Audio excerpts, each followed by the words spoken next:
আফু আন্না ইয়া আরহামার রাহিমিন। আল্লাহুম্মা আজিরনা মিনান নার, আল্লাহুম্মা আজিরনি মিনান নার। আয় আল্লাহ, জাহান্নামের আগুন আমাদের জন্য হারাম করে দাও, জান্নাত আমাদের জন্য ওয়াজিব করে দাও।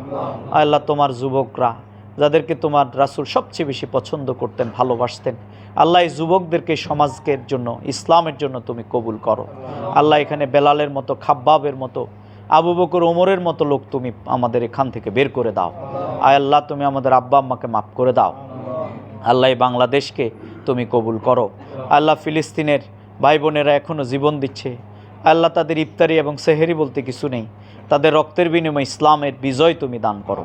আল্লাহ, বাংলাদেশ ইসলামের বিজয় তুমি দান করো।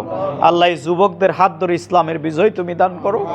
আল্লাহ, তাদের হাতে কোরআনকে তুমি তাদের জন্য কবুল করে নাও। আল্লাহ, কোরআনের পথে তাদেরকে শপথ নেয়ার তৌফিক তুমি এনায়েত করো। আল্লাহ, আমাদের জীবনের পরিসমাপ্তি কার ঘটে যায়, আগামী রমাদান আমরা কেউ পাবো কিনা আমরা জানি না, কার জীবনের শেষ রমাদান এটি আমরা জানি না। তুমি আমাদেরকে মাফ করে দাও। আল্লাহ, আজকের এই প্রোগ্রামকে তুমি কবুল করো। আমাদের ভাইরা যে সার্ভিস দিচ্ছেন, যে ভালো কাজ করছেন, সমাজ পরিবর্তনের কাজ করছেন, সেটিকে তুমি কবুল করো। বিরাহমাতিকা ইয়া আরহামার রাহিম। আল্লাহুম্মা সাল্লি আল্লাহুম্মা ইন্নাকা আফু।